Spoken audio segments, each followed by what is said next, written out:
Hello friends, good evening. Welcome to my channel Ankush Agrawal share market. बात करेंगे market की as usual.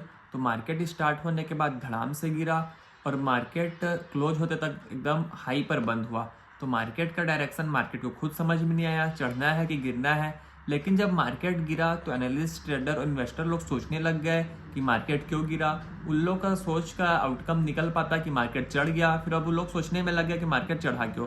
तो serious बात करेंगे तो मार्केट किसी को पता नहीं था चढ़ा गिरा कि नहीं, लेकिन फॉर द मोमेंट के लिए मार्केट में तेजी देखने को मिली। निफ्टी 50.89% चढ़कर बंद हुआ। सेंसेक्स +1.03% चढ़कर बंद हुआ।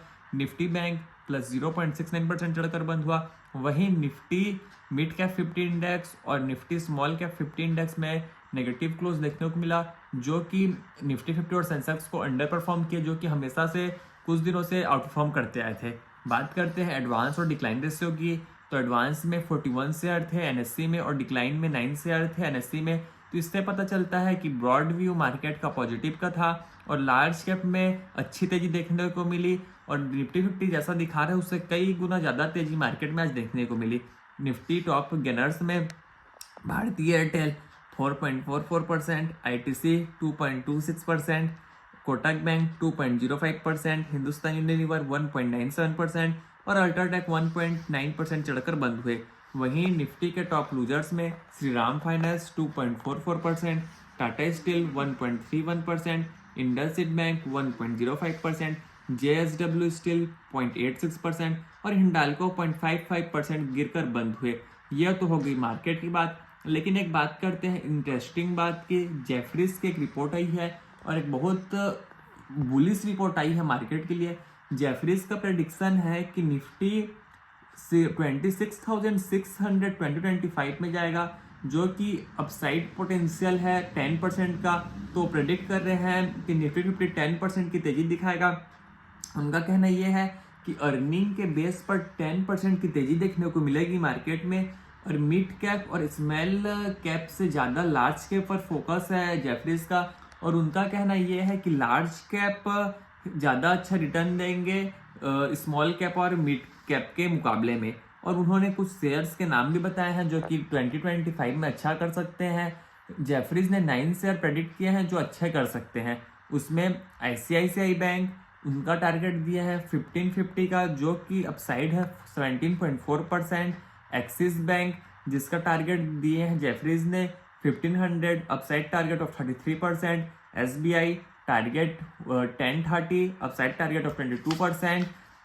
भारतीय Airtel target 1920, upside target of 18%। JSW energy target 860, upside potential of 30%। TVS Motors 3270 rupees with the target potential of 32%. Coal India target 570, upside potential of 53%. Godrej Properties 3750 rupees with the target potential of 32%. Sun Pharma ₹2150 with the target potential of 18%. तो Jefferies ने 9 share बताए हैं जो कि उनके हिसाब से 2025 में धूम मचा सकते हैं और एक अच्छा रिटर्न दे सकते हैं। सबसे ज़्यादा भरोसा है जेफरीज का कोल इंडिया पर। उनका कहना है कि 43% तक रिटर्न्स कोल इंडिया में 2025 में देखने को मिल सकता है। और सबसे ज़्यादा वो बुलिश है, अगर सेक्टर में बोलें तो बैंकिंग शेयर में वो बुलिश है। बैंकिंग सेक्टर में ज़्यादा बुलिश है। उनका कहना ये है कि 9 आउट ऑफ 3 वो दिए हैं बैंकिंग के शेयर्स को, मतलब वो बैंक अच्छा परफॉर्म करेंगे उनके हिसाब से, और बैंक को उनके हिसाब से लेके चलना चाहिए जिससे कि एक अच्छा रिटर्न मिल सके। उनका कहना है कि वो कई सेक्टर पर ओवरवेट है, किसी में अंडरवेट है और किसी में न्यूट्रल स्टांस है। तो ओवरवेट में उनका कहना है कि फाइनेंशियल मतलब बैंकिंग हो गए और जो लोन देते हैं वो सब कंपनी हो गए, आईटी कंपनीज हो गए, जिसके अगर रेट कट होता है यूएस में तो उनको फायदा होगा। टेलीकॉम हो गया, 5G का इतना पेनिट्रेशन हो रहा है इंडिया में, उससे फायदा मिलेगा। ऑटो ईवी का फोकस इंडिया का है तो उसमें ज़्यादा फायदा होगा। हेल्थ केयर तो सदाबहार कंपनीज होते हैं, वो तो प्रॉब्लम उनको देखने को मिलेगा ही नहीं। और यूटेंसिल्स खपत होगी बोल रहे हैं, पावर की भी ज़रूरत है और रियल इस्टेट की भी। तो इतने सारे सेक्टर पर जेफरीज बुलिश है। और इनका कहना है कि अंडरवेट है ये एनर्जी में और कंज्यूमर स्टेपल्स में और कंज्यूमर डिस्क्रिशनरी मटेरियल्स में। तो इनका कहना ये है कि जो डिस्क्रिशनरी मतलब ये होता है कि आदमी जो शौकिया लेता है जिसकी ज़रूरत नहीं होती है, जब पैसा रहता है तो जेब में तब आदमी खरीदता है। तो वैसे चीज़ पर अंडरवेट है जेफरीज। और जेफरीज का कहना ये है कि जो इकोनॉमिक का लुक है वो ग्रोथ स्लो कुछ समय के लिए ही रहेगी, फिर अगर रेट कट होता है आगे तो जो मोमेंटम है वो ग्रोथ का अच्छा से पकड़ लेगा। और वो न्यूट्रल स्टांस रखते हैं इंडस्ट्रीज में। तो देखना ये पड़ेगा जेफरीज का ये जो रिपोर्ट है इसका इम्पैक्ट मार्केट में क्या पड़ता है।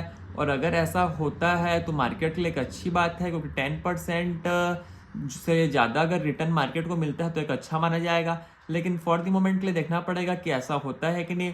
और ये भी देखना पड़ेगा ये सब जो सेक्टर बताए और ये सब शेयर बताए हैं फॉर द मोमेंट के लिए शॉर्ट टर्म में क्या करते हैं इनके न्यूज़ से। यहीं तक रखते हैं, आपसे कल फिर मुलाकात होगी, तब तक के लिए थैंक यू।